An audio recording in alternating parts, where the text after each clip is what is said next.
오늘은 33장에서부터 36장의 말씀을 볼 텐데 35장의 말씀은 빼뜨리고 보겠습니다. 35장의 말씀은 이제 원래 에돔하고 블레셋에게 하는 말씀이 삽입이 된 부분이라서 지난 시간에 에돔과 블레셋의 곧 우리의 그 이방의 일상에 대해서 말씀을 나눴을 때 이렇게 가름할 수가 있기 때문에 35장은 빠질 것 같고요. 33장, 34장, 36장의 말씀을 살펴볼 텐데요. 33장은 이게 제목이 제가 유다의 자기 발견이라고 말씀을 드렸는데 지난 시간에 에돔과 블레셋은 종교적으로 엮여 있는 우리의 다른 나들을 말씀을 드렸거든요. 근데 여기서 유다는 또 무엇을 상징하냐면은 종교에서 우리가 신앙으로 넘어가는 데 있어서 이 종교의 도약 때도 되게 중요한 의미를 갖거든요. 그게 오늘 말씀 볼 유다라고 보시면 될 것 같아요. 그러니까 오늘의 말씀의 흐름은 유다는 종교의 그냥 편하게 말씀드리면 껍데기를 얘기하는 거고 그 유다라는 종교성에서 참 말씀을 발견하게 되면 이스라엘의 우상을 보게 되는 게 바로 34장의 말씀입니다. 33장에서 유다의 종교적 껍데기를 인식하고 그 다음에 그 종교에서 신앙으로 넘어가게 되는 과정에서 이스라엘이 추구하고 있는 나 외에 다른 신이 무언가를 정확히 보여주는 게 34장이고 그리고 마지막으로 36장으로 넘어가면 이스라엘의 산들이 나오는데 이 산이 바로 우리들이 묵상하게 되는 가장 황홀한 말씀의 절정이라고 할 수 있는 그 영적인 자리, 곧 에덴 동산이라고 표현한다. 이렇게 정리를 해볼 수가 있을 것 같아요. 그래서 오늘은 말씀을 읽으시고 느끼시는데 크게 걸림이 되시거나 좀 생소하시거나 하는 것은 없을 거라고 확신합니다. 지금까지 우리가 느꼈던 하나님과 다르고 하나님과 하나가 되는 부분에서 하나님과 하나가 되는 과정으로 33장에서 36장까지를 쭉 묵상하시면 우리 안에 영적인 자리에 대한 언약의 확신이 세워진다. 이렇게 설명드릴 수 있을 것 같아요. 자, 그 언약의 확신에 대한 내용을 간단하면서도 집중적으로 말씀을 드리도록 하겠습니다. 33장에 먼저 인자야라고 33장 2절에 표현을 하고요. 이게 이제 사람의 아들이라는 뜻인데 이럴 때 사람의 아들이라는 것은 예수 그리스도를 사람의 아들이라고 불렀을 때와 마찬가지로 하나님과 연합될 수 있는 참사람에 대해서 표현할 때 인자라고 표현을 합니다. 예, 벤 아담, 사람의 아들. 그래서 예수 그리스도한테도 사람의 아들이라는 칭호를 줬고 지금 에스겔에게도 말씀으로 깨달은 존재로서 사람의 아들. 그러면 이 말씀에 참여하고 있는 우리들도 사람의 아들. 이때 사람이라는 것은 바로 하나님과 연합된 사람을 말하고 있습니다. 그 다음에 가령 내가 칼을 한 땅에 임하게 한다. 칼이라고 표현이 등장을 하는데 이 칼이라는 하레부는 거룩으로서의 칼이 있고 자기 자신을 파괴하는 의미로서의 칼이 있어요. 그런데 여기서 33장에서 말하고 있는 것은 안타깝게도 자기 자신을 파괴하는 입장으로서의 하레부 칼을 말합니다. 예수 그리스도가 내가 화평을 주러 온 것이 아니라 칼을 주러 왔다라고 했을 때 칼은 세상에서 말씀을 분리해내는 입장으로서의 칼을 말씀하시는 거고 그거는 거룩의 도구인데 여기서 칼이 땅에 임하게 됐다라는 칼은 이 칼로 하나님을 찾는 것이 아니라 자기 자신을 학대하는 도구로서 쓰인다는 거. 이게 바로 칼을 한 땅에 임하게 하는 것을 말하고 있는 겁니다. 그래서 33장 4절에 그들이 나팔 소리를 들어도 정신을 못 차리고 임하는 칼의 제거를 당하면 그 피가 자기 머리로 돌아갈 것이다. 피가 자기 머리로 돌아간다는 것은 자기가 힘들게 하고 있는 자기의 종교성이 자기의 하나님됨을 세워버린다. 자기의 하나님됨이라는 게 우상숭배거든요. 그래서 이게 정말 안타까운 얘기인데 유다라고 표현되어 있는 것은 우리의 종교의 껍데기를 얘기하고 이 종교의 껍데기는 참으로 감사하게 하나님의 말씀으로 나가게끔 해주는 귀한 교두보인데 이 교두보가 우리한테 가장 힘든 장애물이 된다는 걸 에스겔에서 암시하고 있고 우리도 이 대목에서 말씀을 정교하게 봐서 찔러 쪼개서 나를 학대하는 칼이 아니라 세상으로부터 말씀을 분리해내는 칼을 회복해야 된다. 이게 요 33장의 핵심 메시지라고 보시면 될 것 같아요. 자, 칼은 죄가 없어요. 카레브라는 칼은 죄가 없는데 이 칼을 나의 안에 있는 우상을 향하게 한다 그러면은 이거는 나를 학대하는 도구가 되는 거고요. 그게 종교예요, 잘못하면. 네. 그래서 우리가 갖고 있는 신앙생활에서 아주 꽉 막혀 있는, 정말 죄송한데 아까 역류성 십종 때문에 고생 많이 하셨는데 진짜, 이렇게 뭔가를 집어넣으려고 해도 자기가 꽉 막혀 있는 이런 상태. 사실 이게 바로 이렇게 교회라는 곳에 들어왔는데 교회라는 곳에서 딱 족쇄를 채워가지고 나도 힘들게 하고 또 전도한 사람도 힘들게 하는, 이게 예수님이 말씀하셨을 때 자기도 못 들어가고 다른 사람도 못 들어가게 하는, 이게 하레브. 왜냐하면 스스로 막 칼질을 하게 되니까 이 칼이 우리를 가장 힘들게 한다. 이거를 꼭 유념하시면 좋겠습니다. 그럼 이걸 벗어나는 길이 뭐냐? 이걸 인식하면 되는 거예요. 이 하레브라는 칼이 나를 지금 신앙으로 분리해내는 게 아니라 종교로 나를 파괴하고 있구나. 이런 칼의 쓰임새가 하나님의 말씀에 정교한 것이 파고들지 못하면 나를 힘들게 할 것이구나라는 것을 딱 자각을 하고, 자각 자체가 고백이 되기 때문에 그 고백이 예수 그리스도의 칼의 역할을 해준다는 거죠. 내가 내 칼을 쥐어서 나를 힘들게 하는 게 아니라 이 칼이 이제 예수 그리스도가 나를 세상으로부터, 종교로부터 분리하게 해주신다. 그리고 파수꾼이 등장하는 게 이게 레초페라고 해서, 이게 차파라는 단어에서 잉세했는데, 파수꾼이라는 단어는요, 그냥 딱 하나로 말씀을 드리면 지켜보는 사람이란 뜻입니다. 지켜본다. 자, 말씀을 행한다, 말씀을 심는다, 말씀을 믿는다라는 모든 것들은 지키고 보는 것, 듣는 것. 그래서 차파라는 게 본다라는 뜻이고요, 라라는 것도 본다라는 뜻이고, 또 하나 그 다음에 샤마, 듣는다. 파수꾼이라는 의미는 요 세 가지를 다 내포하고 있는데 중요한 거는 보고 듣는 사람이란 뜻이에요, 이 차파라는 게. 그래서 파수꾼이라는 게 뭐냐 하면은 바로 인자를 말하는 거고, 인자는 바로 에스겔만 얘기하는 게 아니라 이 시간에 노출된 바로 여러분들을 말하는 거예요, 각자를. 이게 파수꾼이에요. 그러니까 파수꾼은 보는 사람이에요. 그래서 이것과 연결지어서 구약에서는 숱하게 너가 내 계명을 지키면 복을 받고라는 단어가 나와요. 지키면. 그 지키면이라는 단어가 요 차파 샤마하고 유사합니다. 그러니까 계명을 지킨다는 거는 계명을 내가 명령을 줬는데 그 명령을 준행하고 수행한다는 뜻이 아니라 그 계명이 어떤 뜻인지를 듣거나 보는 사람을 말한다는 거예요. 그러니까 계명을 지킨다는 게. 그러니까 우리가 근데 죽도록 충성해라, 계명을 지켜라, 이렇게 되면 그 계명의 내용을 실천을 하려고 하잖아요. 그런데 예수님의 말씀, 예수님을 통해서 드러나는 여호와 하나님의 말씀은, 계명을 지킨다는 건 파수꾼처럼 그 계명이 어떤 의미인지를 계속 보는 사람을 말하는 거예요. 그게 계명을 지키는 사람이고 내 이웃을 내 몸과 같이 사랑할 수 있는 사람이다라는 것을 파수꾼에서 우리가 찾을 수가 있습니다. 그래서 제가 여기 파수꾼의 사명이라고 적어놨는데, 이 우리의 사명도 마찬가지인데 우리의 의무도 파수꾼의 의무를 가져야 되는데, 이때의 의무는 무엇이냐? 보는 거예요. 근데 이 보는 것 안에 버티는 게 같이 포함이 된 거죠. 왜냐하면 본다는 거는 이 시간을 견딘다는 거고, 견딘다는 것은 말씀을 제대로 보기 위해서 다른 어떤 세상적인 노력들, 이게 세상적이라는 게 일하는 세상을 말하는 게 아니라요, 말씀이 종교와 섞여 있는 걸 말하는 거예요. 이때의 세상은. 그때의 세상을 내려놓으려고 하는 말씀의 활동이 바로 파수꾼의 사명이다. 이게 계명입니다. 그래서 이 계명을 지키는 자가 하나님과 함께 할 수가 있다는 거예요. 그런 의미를 이해해 주시면 좋겠고, 15절로 넘어가 보면 이제 유다한테 계속 말씀을 하나님이 에스겔을 통해서 주시는데, 우리의 파수꾼의 행위가 말씀에 눈을 뜨게 되면 자연스럽게 나타나는 게 뭐가 나타나냐면요, 말씀에 대한 새로운 인식이 들어오는데 바로 저당물과 약탈물을 돌려보내는 행위가 나타나게 됩니다.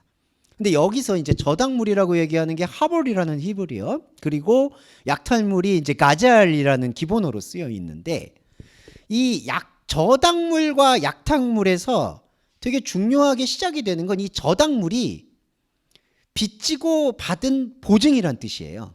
저당물이라는 게 내가 누군가에게 뭔가를 빌려주고 그 대신 보증으로 받았다는 뜻입니다.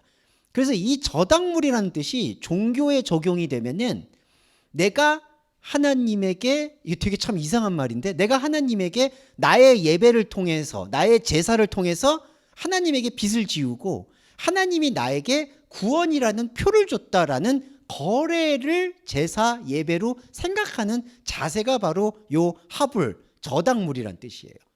그러니까 우리는 내가 하나님한테 언제 빚을 빌려줬냐 이렇게 생각할 수가 있는데, 이게 우리가 하나님을 우상이나 대상으로 설정하는 그 자체가 하나님이라는 표식을 내가 이렇게 저당물로, 내가 빚을 빌려준, 그러니까 내가 채권자가 되고 하나님이 채무자가 되는 거죠. 그리고 하나님은 나한테 내가 제사를 이렇게 드렸기 때문에 나한테 구원을 줘야지만 돼라고 성립시키는 그 사고방식이 바로 저당물이라는 거예요.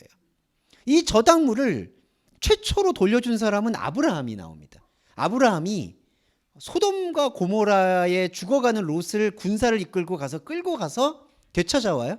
그래서 되찾아온 저당물과 노략물의 10분의 1이 아니라 10번째, 그 모든 전부를 멜기세덱이라는 대제사장에게 헌납을 합니다. 그거는 헌신, 헌금이 아니라 이거를 포기하는 선언이에요. 도로 준다는 얘기, 빚진 것을 도로 준다는 얘기도 나도 대상으로서 하나님에게 제사를 드렸던 그 모든 제사를 멈추겠습니다 라고 선포하는 게 저당물을 도로 주며 강탈한 물건을 돌려보내는 영적 11조가 된다. 그래서 이 11조는 우리가 반드시 해야 되는 거죠. 근데 그 의미를 정확히 알아야 되겠죠. 이때의 11조는 10분의 1도 아니고 10번째인데 10번째는 게마트리아로 따지면 사람의 인생의 모든 걸 말해요. 그러면 사람의 인생의 모든 걸 드린다는 얘기는 내 인생의 물질을 다 드린다는 얘기가 아니라 내 인생을 완전히 다른 우상 숭배로 사로잡게 만들었던 그 컨트롤 타워, 그 마귀의 머리됨을 이제 더 이상 나는 믿지 않겠다라고 하나님의 말씀 앞에서 선포하는 게 도로 주는 행위예요. 자, 그리고 이게 대속이에요. 십자가에 예수님이 못 박히셨던 가장 궁극적 이유는 너는 하나님과 이런 관계를 맺고 있어 라는 것을 처음과 끝으로 선포하신 사건이 바로 십자가 복음이라는 거예요. 그런데 이제 문제가 뭐냐 하면은 이 십자가 복음조차 이 저당물로 가져오고 있다는 거예요. 무슨 뜻이냐? 십자가에서 예수님이 피를 흘려서 내 죄를 사해 주셨다라는 명제는 상당히 은혜로운 건데, 이게 잘못해서 구약의 제사를 계속 드려야지만 죄를 사함을 받았는데 라고 생각하고, 그런데 이번에는 예수님이 오셔서 한 번 피를 흘리는 걸로, 이거를 한글 번역에서는 히브리서에서 영단번 제사라고 하죠. 영단번 제사를 드리는 것으로 예수님의 피가 구약의 모든 제사를 인정했다. 이걸로 다 이제 속된 표현으로 퉁쳤다. 이렇게 보는데, 그럼 이게 뭐가 지금 잘못된 거냐? 하나님께 제사를 드려서 자신과 하나님과의 관계를 유지한다라는 발상이 지금 15절에 말하는 저당물이거든요. 내가 제물을 드렸으니까 하나님은 나한테 빚진 존재야. 나한테 복을 주든 구원을 줘야 돼라는 게 바로 선악과 논리에서의 제사였던 거예요. 구약에서는 그런 제사를 여호와 하나님이 모세한테 말한 적이 없는데, 사람들이 자기가 생각하는 먹음직하고 보암직한 생각으로 그렇게 제사를 드리고 송아지의 피를 잡았던 건데, 예수님이 오셔서 피를 흘렸는데 그 피를 송아지 피보다 더 좋은 피라고 생각을 하고 자기들이 생각하는 1년에 1차씩 드려야 될 그 피를 예수의 피가 대신했다고 하면은 똑같은 우상숭배라는 거죠. 왜냐하면 사람이 구약에서는 하나님이 그런 제사를 드리지 말라고 한 건데 노아 때부터 계속 그런 제사를 드리고 있는데, 이제는 예수님이 오셔서 십자가를 보여주니까 십자가 말씀의 의미는 저리 가고 피 흘렸다고 해서 그거를 송아지 피하고 똑같이 보면서 제사 때는 이제 매번 드려야 되는데 예수님이 이걸 한 번으로 다 가름해 주셨구나. 이렇게 따지면 죄송한 말인데 구원파가 더 정확한 거예요. 예. 왜냐하면은 그때 1년에 1번씩 한 번씩 제사 드린 거를 예수님 피가 한 번에 다 해결해 줬다. 그러면은 내가 오늘 구원받은 거 선포하면은 더 이상 죄인이 아니다라고 얘기하는 게 너무나 정교한 거죠. 그러니까 거기에 대해서 솔직히 구원파를 비판을 하는데 별로 말을 못하는 거죠.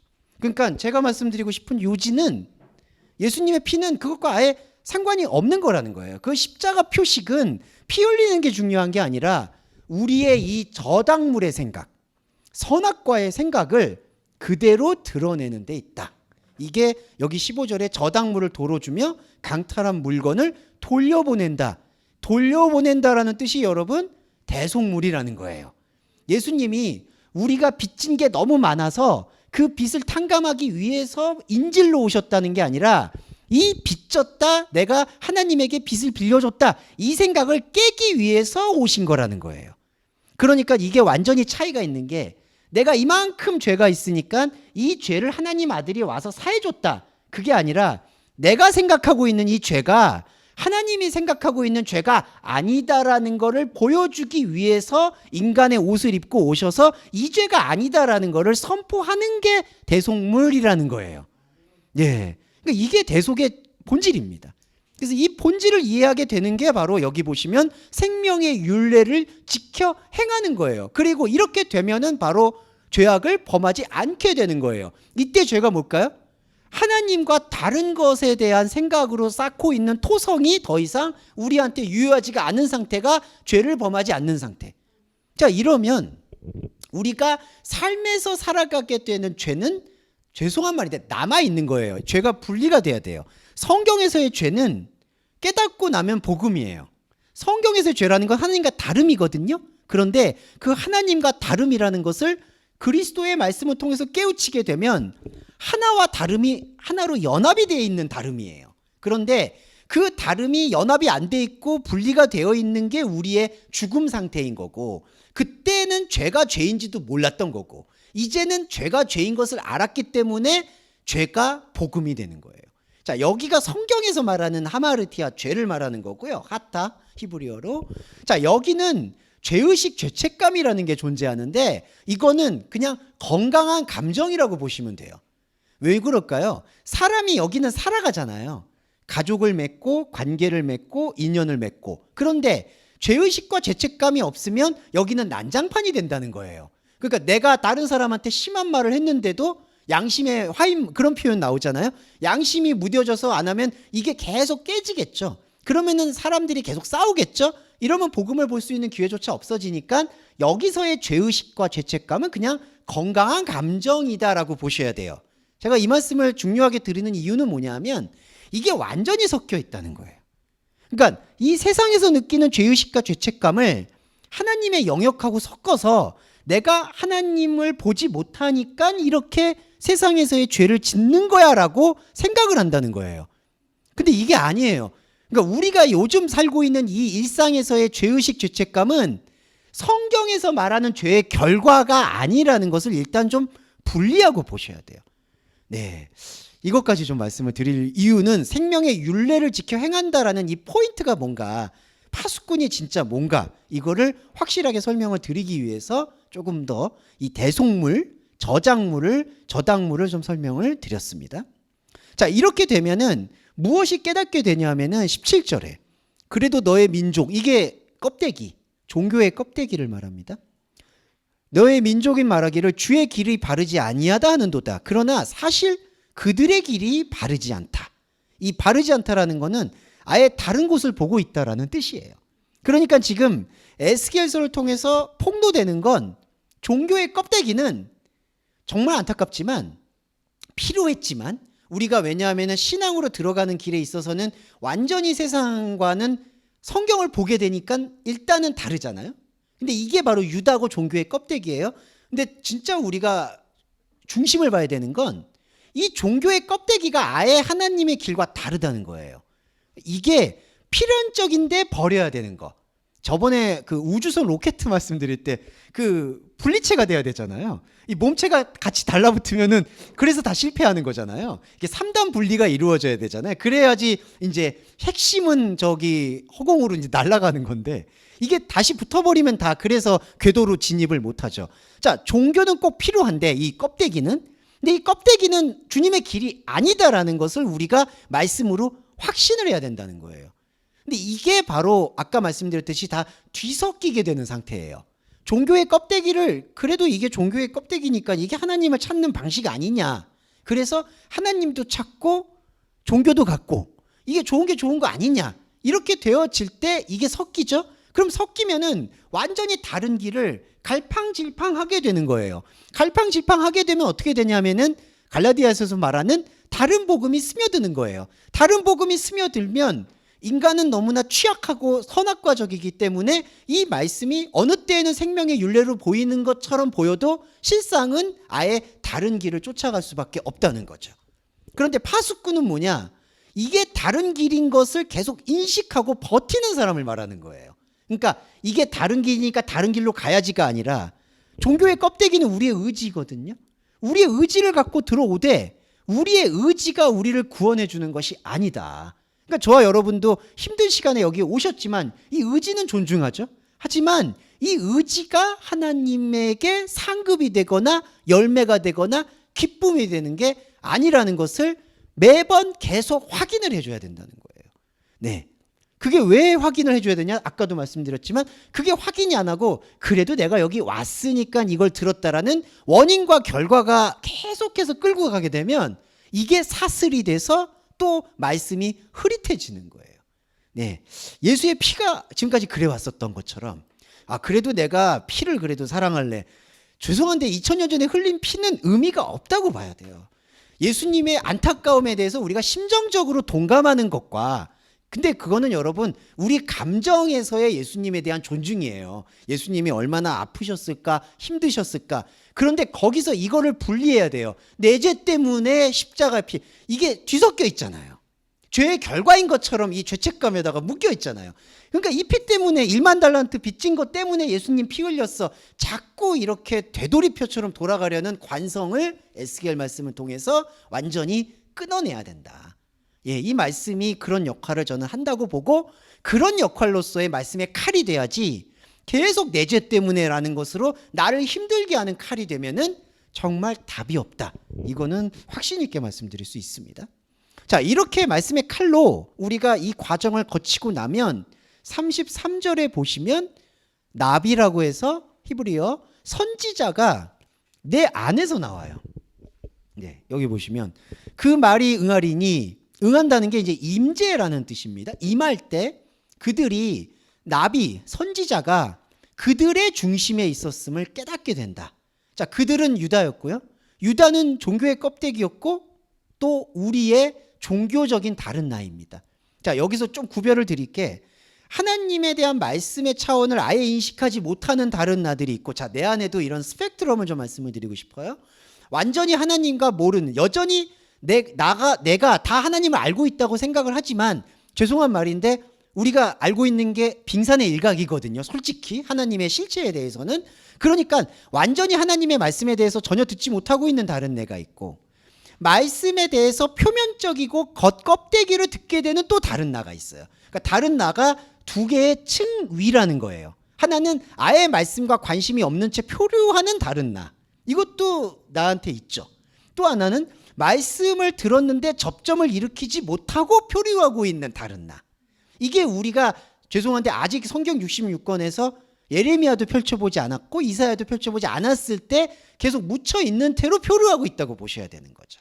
이게 다른 나예요. 근데 이 응한다는 건 그 표류하고 있는 말씀에 인자의 말씀이 임재할 때, 이게 말씀의 칼이죠. 말씀의 칼이 들어올 때 응할 때는 그들, 말씀은 갖고 있지만 접점을 일으키지 못해서 표류하고 있는 그들이 바로 자기 안에, 그들 안에, 다른 나 안에 나비가, 선지자가 있음을 깨닫게 된다. 이게 바로 이웃의 사랑, 복음의 전파가 되는 거예요.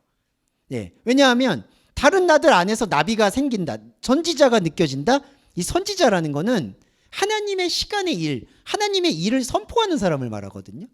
그러니까 말씀을 들었으나 접점을 일으키지 못하고 표류할 때 말씀의 깊은 것이 그들의 말씀, 다른 나, 내 안에 있는 다른 나의 말씀 안에서 이게 스파크를 일으키고 울리기 시작할 때 하나님 시간이 임재하기 때문에 선지자는 다른 곳에서 들은 게 아니라 다른 나들 그 자신 안에 영적인 자리로 내재, 원래 있었던 것이구나라는 것을 확신하게 된다는 거죠. 그게 바로 선지자가 자기 가운데 있었음을 알리라라는 에스겔 말씀의 성취라고 보시면 돼요.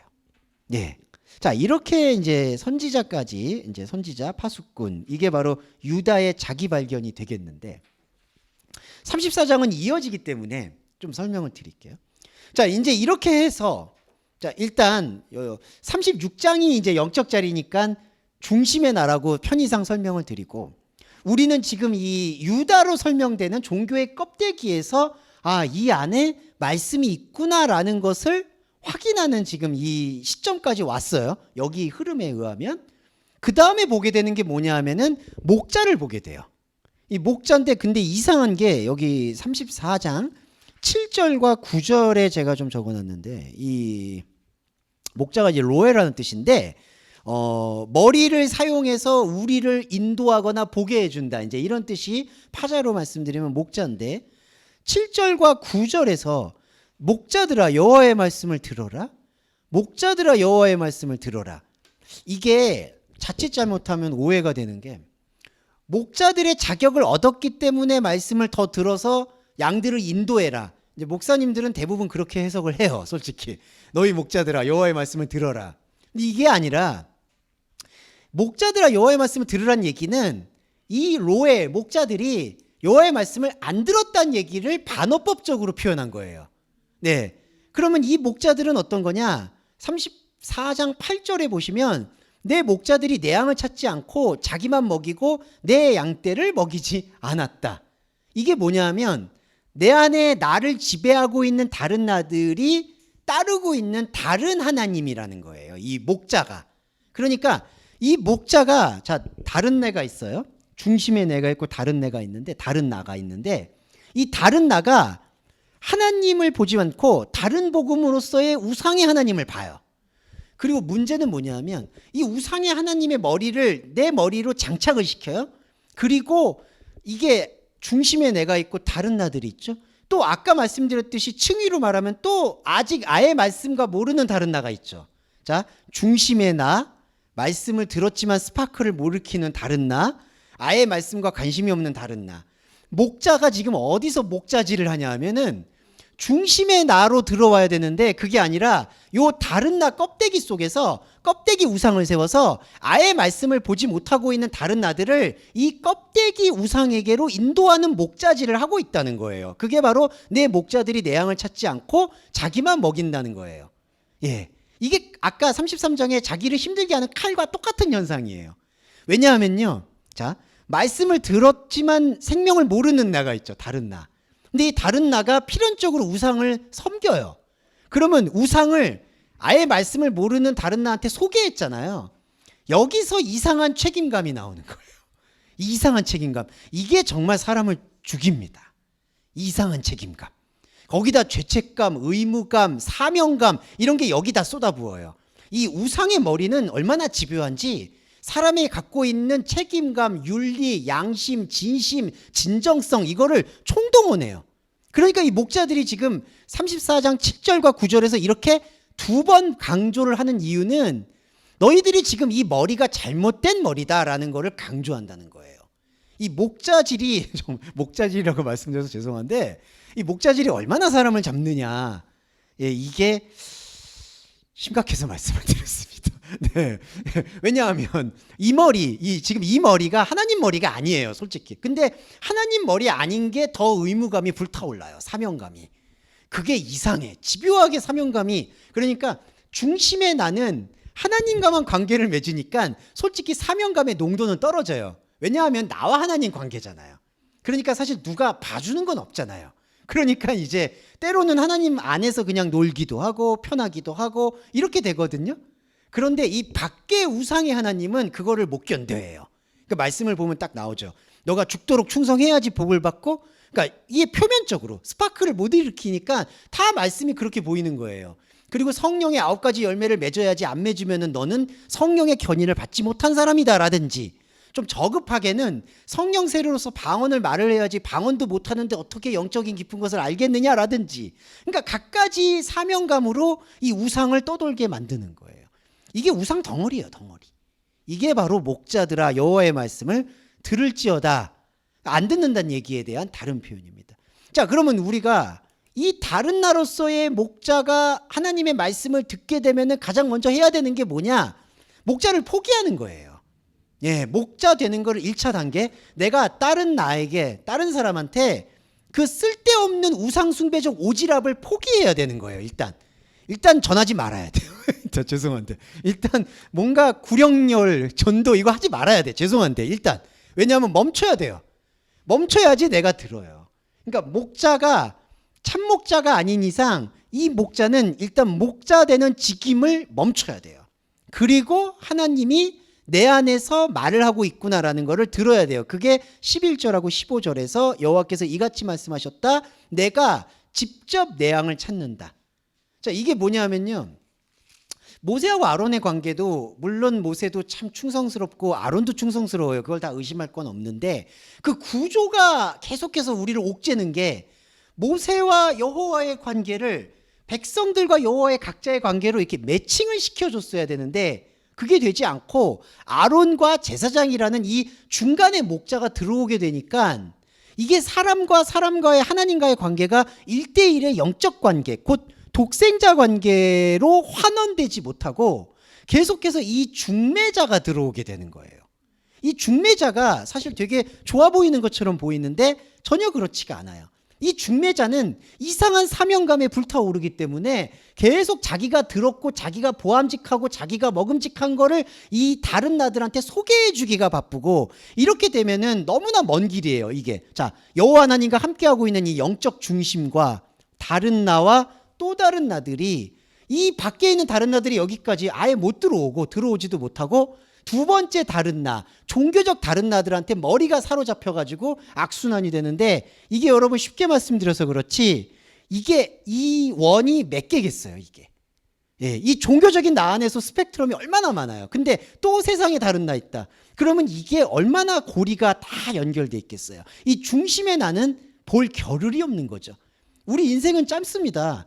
볼 겨를 없어요. 그냥 그러다가 훅 하고, 죄송한데 훅 하고 끝나는 거예요. 진짜 그냥 이 밖에서 다른 나들끼리 그냥 부딪히고 치고받고 하다가 중심은 하나도 못 보고. 근데 여기 말씀은 그냥 바로 우리한테 중심을 주는 거예요. 내가 여호와가 직접 내 양을 찾는다. 그러니까 예수 그리스도가 직접 선지자도 내 안에 있잖아요. 직접 내 안에 들어온다는 거예요. 거기에는 어떤 다른 목자도 없어요. 이게 이스라엘의 참 목자라는 개념의 핵심이 될 수밖에 없다.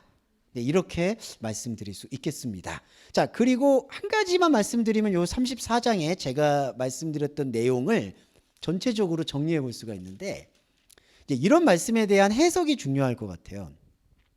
뭐냐면은 34장 16절에 보시면 요거 예수님의 말씀과 같이 연동이 되기 때문에 해석을 드릴게요. 잃어버린 자를 내가 찾으며 쫓기는 자를 내가 돌아오게 하며 상한 자를 내가 싸매주며 병든 자를 내가 강하게 하려니와. 자, 여기서 병든 자는 게 하세크, 그 다음에 강하게, 죄송합니다. 병든 자가 홀라, 그 다음에 강하게 한다는 게 하세크예요. 근데 뒤에 문장 보세요. 살찐 자와 강한 자는 내가 없애고 공의대로 그것들을 먹이리라. 이렇게 돼 있어요. 자, 이게 무슨 뜻이냐면요. 자, 첫 번째, 여기서 잃어버린 자라는 게 뭐냐? 예수님 비유에서 한 마리 양을 말해요. 한 마리 양은 머리를 잃어버렸어요. 이때 머리가 뭐냐? 우상으로부터의 머리를 잃어버린 존재. 그러니까 이거는 복음을 들을 만한 자격이 있는 고아와 과부라고 보셔야 돼요. 그래서 이 한 마리가 산으로 가잖아요. 이제 그런 비유를 쓰시는 이유가 99마리 양이라는 것은 자기가 머리를 섬기고 있기 때문에 안정감을 느끼고 있는 양들. 근데 이거는 구원과 아무 상관이 없는 양들이에요. 그런데 이게 과연 우리의 구원을 허락해 줄 수 있을까? 내가 안에 그리스도를 만나게 할 수 있을까라는 처음이자 마지막 질문을 가진 사람이 한 마리 양인 거예요. 이게 잃어버린 사람이에요. 자, 이 잃어버린 양을 예수 그리스도가 이 에스겔 말씀을 통해서 여호와 하나님이 언약하시기로는 이 머리를 부수면 너는 부셔라. 내가 찾아가겠다. 그 뜻이 병든 자를 강하게 한다는 뜻입니다. 이때 병들었다는 건요, 어떤 게 병들은 게 아니라, 자, 세상적인 게 병들었다는 게 아니라, 머리는 내가 지금까지 머리가 하나님 머리가 아닌 우상 머리에다가 다 기능을 하고 있었잖아요. 근데 이 기능을 하고 있는 머리가 없어지잖아요. 그러니까 자, 이 머리가 있고 뇌가 있고 몸이 있죠. 근데 뇌가 지금 날아갔어요. 그럼 이 몸은 어떻게 될까요? 죽겠죠. 이게 병든 거예요. 그러니까 이거를 대체하겠다는 뜻이에요. 너 안에, 그러니까 쉽게 말씀드려서 좀 과격하지만 이 우상 머리가 날아갔고 넌 지금 몸통만 남았잖아. 내가 이 몸통을 이제 새로운 머리로 채워주겠어. 그게 병든 자를 강하게 한다는 거예요. 여기서 강하게 하는 거는 하나님의 말씀의 활동을 말하는 거예요. 뒤에 문장에 살찐 자와 강한 자는 없앤다. 이때 강한 건 뭘까요? 말씀의 활동성을 얘기하는 게 아니라 그 우상의 머리가 계속 강해지는 거예요. 이게 우상의 머리. 그러니까 우상의 머리에 강한 것은 없애버리겠다라는 뜻이에요. 이 말씀을 드리는 거의 이유의 핵심은 이 말씀을 읽을 때 자, 그냥 현상적으로 병든 사람은 강하게 하고 강한 사람은 없앤다. 이렇게 얘기하면은 병든 사람이 강하게 된 거는 세상에서 강하게 만들어 줄 게다라는 약속으로밖에 들리지가 않는다는 거죠. 근데 여러분, 세상에서 강하고 약하고가 하나님과의 말씀 관계에서는 죄송한 말인데 하등 관계가 없어요. 그러니까 하나님께서는 여기를 단지 배려해 주시기 위해서 우리를 적당히 컨트롤 하신다라고 생각하시면 돼요. 그러니까 우리의 삶이 너무 힘들어지면, 날카로워지고 힘들어지면, 그리고 죄송한 말인데 너무 가난해지고 너무 몸이 힘들고 이러면 안 되니까 이거를 하나님께서 다스리시는 거예요. 저는 거기에 하나님의 개입은 당연히 있다고 봐요. 이거는 말씀에서 그렇게 말을 안 해도 원리니까. 그런데 중요한 거는 우리가 말씀을 읽을 때 34장 16절 같은 게 강하게 한다는 거를, 세상에서 병들었던 걸 강하게 한다? 그렇게 해가지고 하나님께 영광을 돌린다? 이렇게 말하는 것 자체가 또 우상의 머리에 접붙임 되려고 하는 충동이라는 거죠. 그래서 우리가 말씀을 하나씩 계속 볼 때 이런 것들을 자꾸 잘라내야 된다는 거예요. 아, 하나님께서 우리를 강하게 하신다는 거, 예수님께서 병든 사람을 치유하신 거는 현상적인 치유가 주목적이 아니라 내 영적인 자아가 하나님이 아니었던 우상 숭배로부터 벗어났고 이제 머리 없는 고아와 과부가 되었으니까 하나님의 새로운 것으로 접붙임시키는 의미로서의 하자크, 강하다는 거지.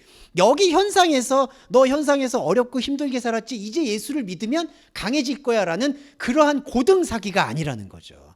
사기치는 겁니다. 죄송한 말인데. 죄송한 말 아니에요. 이거는 진짜 사기치는 거예요. 그런 말을 끊어내기 위해서라도 우리가 이 34장과 33장의 말씀을 관통하고 찔러 쪼개듯이 봐야 된다. 이 말씀을 드리고 싶었습니다. 네, 잠깐 쉬었다가 36장 볼게요. 네.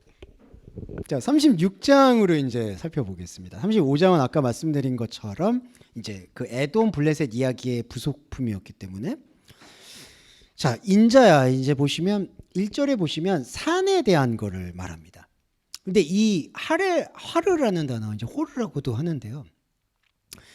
참 산이라는 의미가 파자를 하면 참 아름답고 좋은 게, 이게 이제 알파벳을 푸는 파자로 보면은 머리가 숨을 쉰다라는 뜻이에요. 산. 그래서 이제 약간 우리가 뭐 사실 이제 가을이 너무 빨리 지나가서 겨울 되기 전에 산행을 한번 하면 좋을 것 같긴 한데, 네. 산에 올라가시면 일단 그 리프레시 되는 게 있잖아요. 이 실제 산에서도. 예, 단풍을 보긴 봐야 되는데 저희가 한번.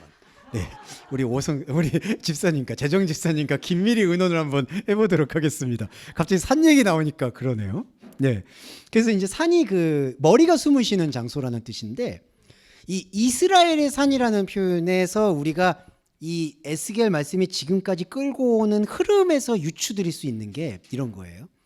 이스라엘이라는 단어가 여기서 갑자기 왜 나올까? 종합적으로도 나올 수도 있겠지만 엘을 섬기는 나라라는 뜻이거든요. 엘 이스라엘. 그러니까 이스라엘이 엘, 그다음에 로시. 그러니까 엘을, 하나님을 정말 우상 섬김, 모든 걸 쏟아부어서 섬기는 상태가 이스라엘이라는 나라의 뜻인데, 이게 아까 말씀드렸던 그 잘못된 목자의 전형이기도 한 거예요. 그러니까 엘을 하나님으로 보지 않고 엘을 우상의, 내 생각의 하나님으로 보게 된다면 이 이스라엘은 하나님의 머리가 아니라 사탄의 머리로서 가득 차 있는 영역이, 시스템의 표현이 이스라엘인데, 이 이스라엘의 산이라는 단어가 지금 에스겔한테 하나님이 주실 때에는 비로소 이 우상의 애를 섬기고 있는 이스라엘의 머리가 비로소 숨을 쉴 수 있는 장소를 이스라엘의 산들이라고 표현을 한다 볼 수 있어요. 물론 여기서 다른 구약 성경에서의 호르는 또 우상의 머리가 숨을 쉬는 것으로도 잘못 쓰이는 경우도 많아요. 그게 그래서 이제 산당을 철폐한다 이런 얘기가 그때는 다른 우상을 숨쉬게 하는 장소. 그런데 에스겔에서 여기의 흐름에서는 이스라엘에 사는 우상을 섬기는 이스라엘이 비로소 참 하나님을 만나서 숨을 쉴 수 있게 되는 자리, 장소를 말하는데 그게 제가 예배 처음 때 말씀드렸던 그 장소가 바로 영적 자리를 말한다. 예, 이게 우리가 발견해야 될, 우리가 신앙을 하고 우리가 예배를 해야 된다라는, 그리고 이렇게 말씀을 보게 되는 궁극적인 이유라고 설명드릴 수 있을 것 같아요.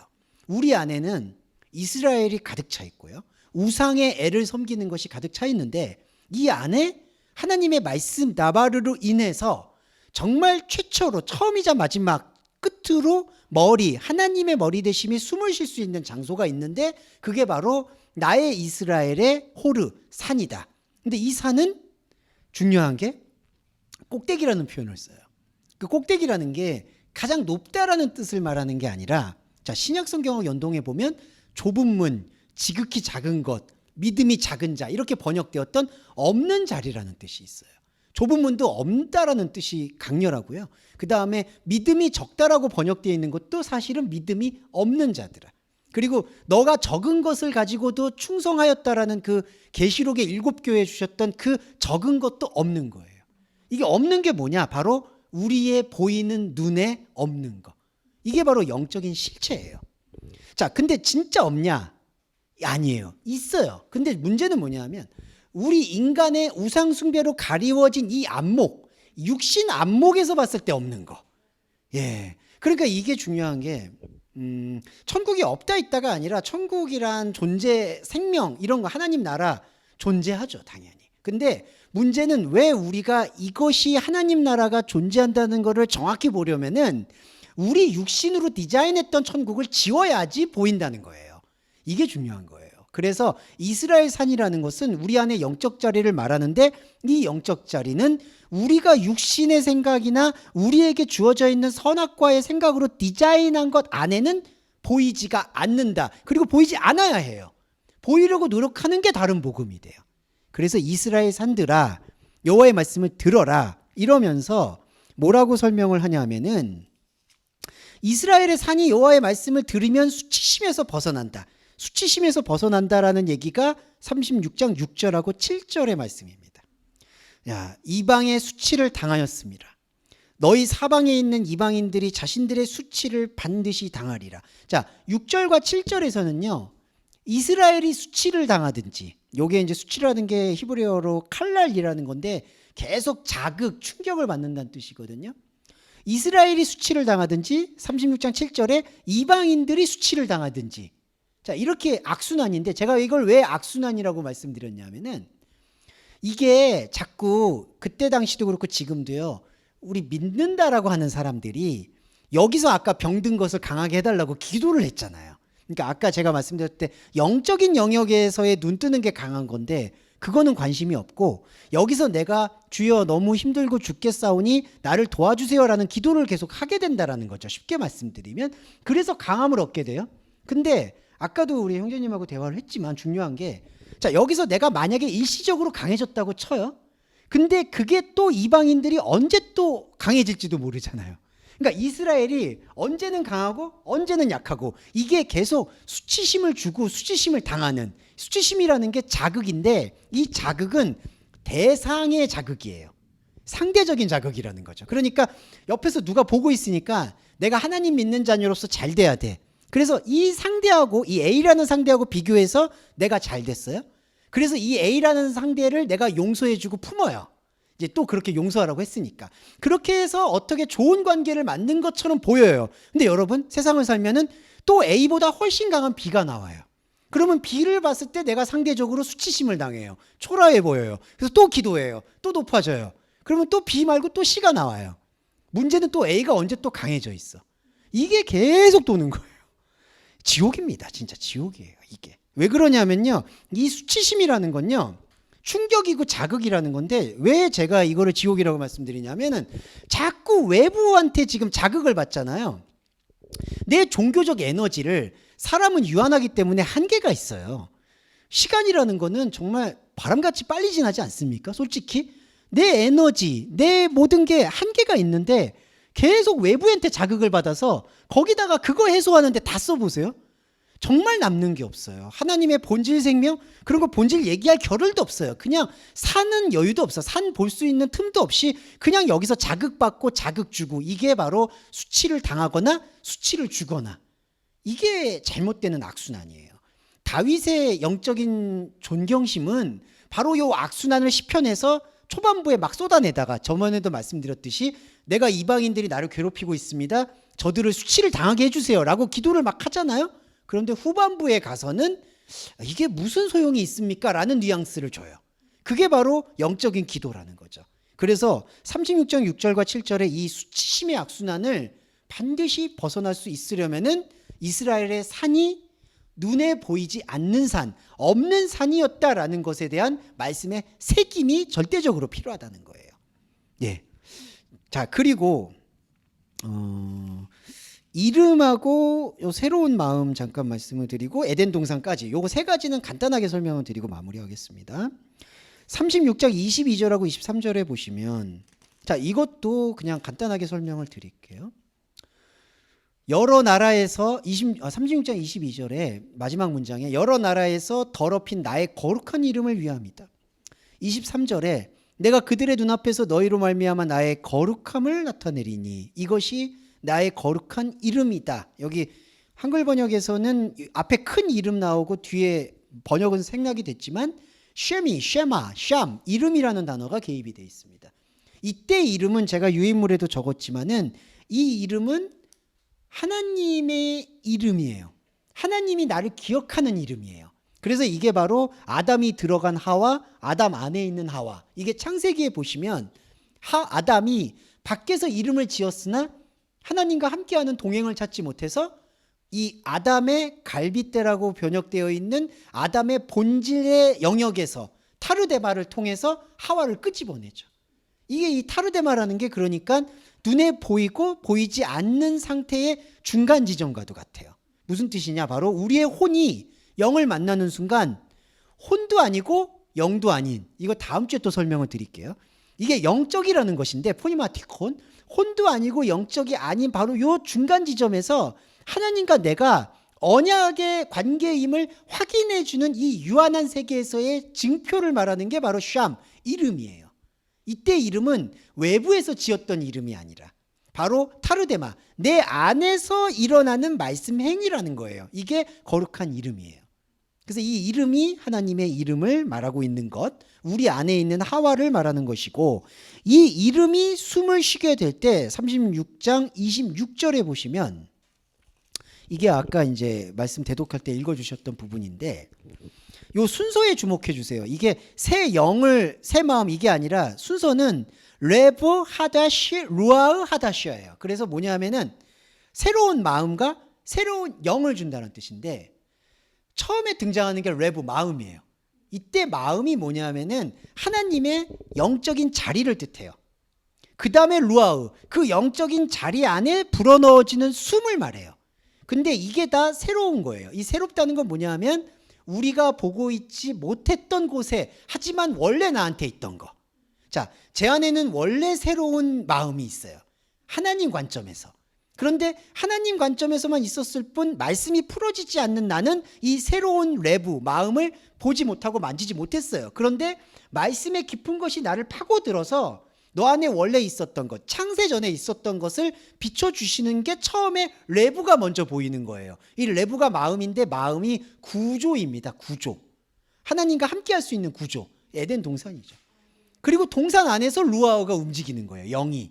예, 이게 마음과 영이라는 생명의 순서예요. 예, 이 생명의 순서, 그거를 명심하시면 감사할 것 같고, 마지막으로 이제 설명드릴게. 이게 35절이 이제 정말 하이라이트인데, 사람들이 이르기를 이 땅이 황폐하더니 에덴 동산 같이 되었고 라고 돼 있어요. 근데 자, 이거를 먼저 설명드리려면 33절 잠깐 먼저 볼게요. 33절 제가 뒷문장 읽어드릴게요.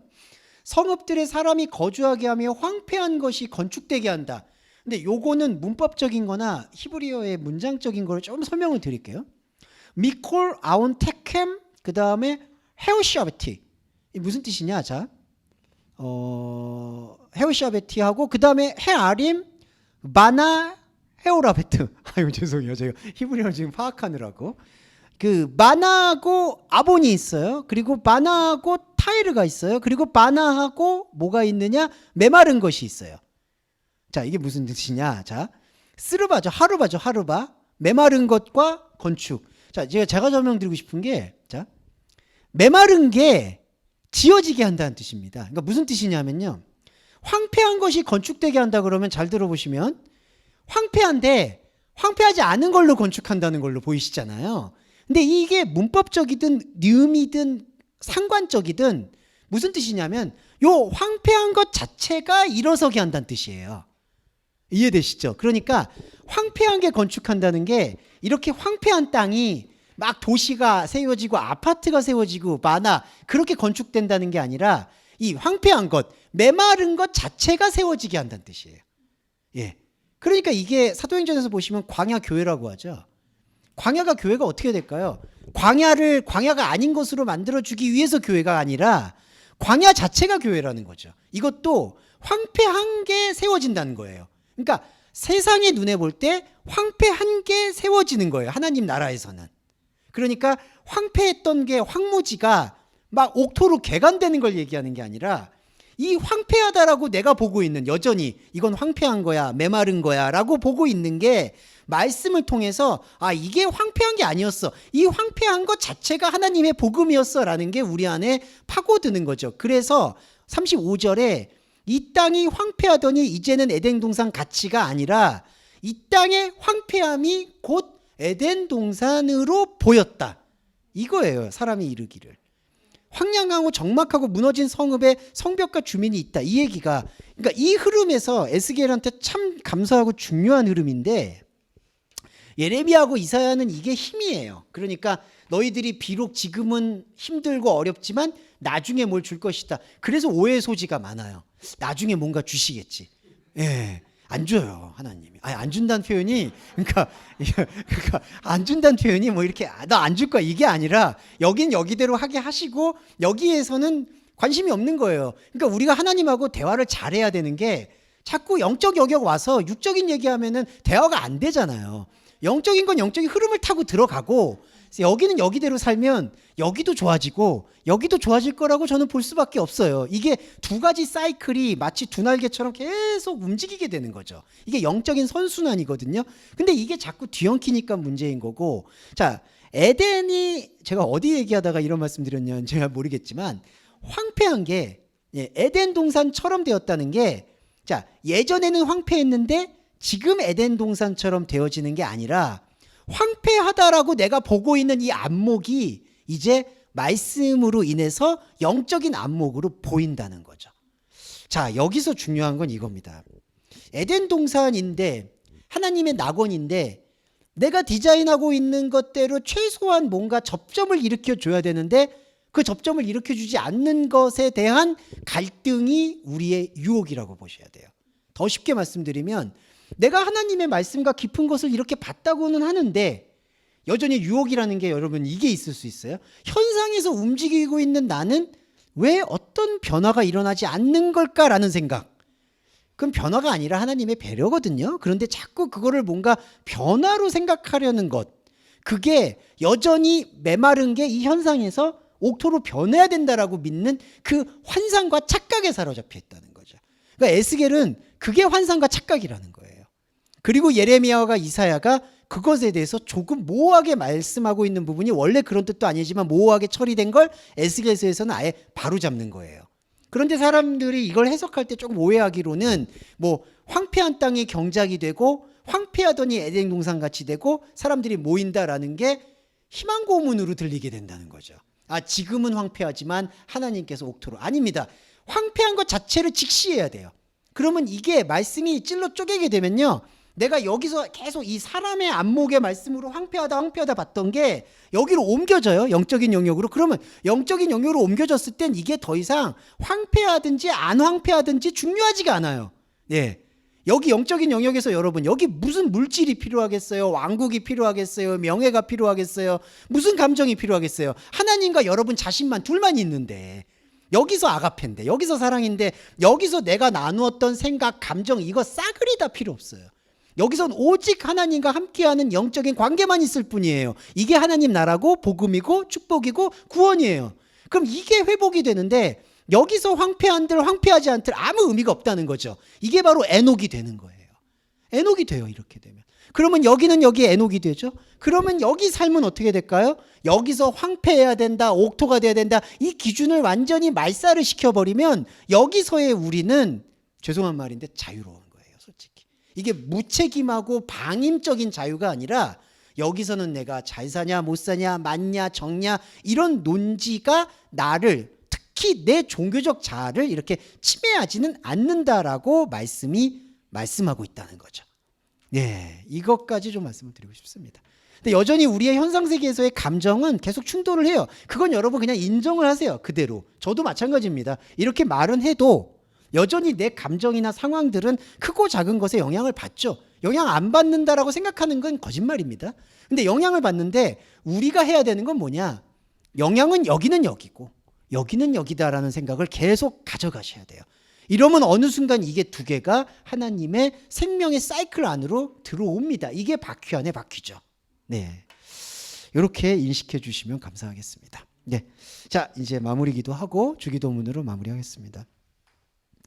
살아계신 하나님, 두 날개처럼 우리 안에 바퀴 안에 바퀴가 원활하게 순환할 수 있도록 오늘도 찔러 쪼개는 이 말씀을 보았습니다. 황폐한 것이 곧 에덴이라는 말씀이 우리의 현상세계에서는 얼마나 쓸쓸하게 들릴지 모르겠습니다만, 그 베일을 벗고 나면, 그 눈의 비늘을 벗고 나면 우리 안에 참 하나님의 자리가 영적인 눈을 뜰 수밖에 없음을 또한 믿음으로 고백합니다. 사랑하는 주님, 하지만 우리의 삶에서는 여전히 뒤섞여 있는 것들이 많습니다. 우리의 삶을 배려해 주셔서 우리의 삶의 가치가 그냥 일상의 가치로 온전히 보존될 수 있도록, 그리하여 영적인 자리가 더 풍요로워질 수 있도록, 이 생명의 병행이 이루어질 수 있도록 우리 동서말씀교회 교회 여러분들의 현상의 삶을 다스려 주시고 배려해 주시기를 간절히 바랍니다. 몸이 아프면 하나님 말씀 보는 것이 힘듭니다. 이것이 솔직한 우리의 연약함입니다. 몸에 아픈 분들에게 하나님의 최상의 치료법들이 이루어질 수 있도록 백방에서 방법을 찾을 수 있도록 지켜주시고 배려해 주시기를 소원합니다. 관계로 어려운 분들에게는 그 관계로 인해서 우리의 감정 이성이 신경이 쓰이고 힘들 때가 너무나 많습니다. 그러한 일들이 최소화될 수 있도록 서로가 서로를 배려하고 존중하는 교우 여러분들 될 수 있도록 배려해 주시기를 소원합니다. 마지막으로, 가난이 들어오면 우리의 삶은 너무나 피폐해집니다. 이것은 솔직한 사실입니다. 이 솔직함을 솔직함대로 고백하고 언약을 맺은 우리 동서말씀교 교우 여러분들이 절대적인 가난에서 완벽히 벗어날 수 있는 생명의 길과 장치를 언제든 풍요롭게 허락해 주시기를 소원합니다. 이 소원들이 우리의 육적인 욕망과 말씀의 뒤섞임이 아님을 말씀의 예배를 통해 또한 엄숙히 고백하며 예수 그리스도의 이름으로 감사하며 기도드립니다. 아멘. 주기도문 함께 하겠습니다. 하늘에 계신 우리의 아버지여, 이름이 거룩히 여김을 받으시오며 나라에 임하옵시며 뜻이 하늘에서 이룬 것 같이 땅에서도 이루어지이다. 오늘날 우리에게 일용할 양식을 주옵시고 우리가 우리에게 죄 지은 자를 사하여 준 것 같이 우리의 죄를 사하여 주옵시고 우리를 시험에 들게 하지 마옵시며 다만 악에서 구하옵소서. 대개 나라와 권세와 영광의 아버지께 영원히 있사옵나이다. 아멘.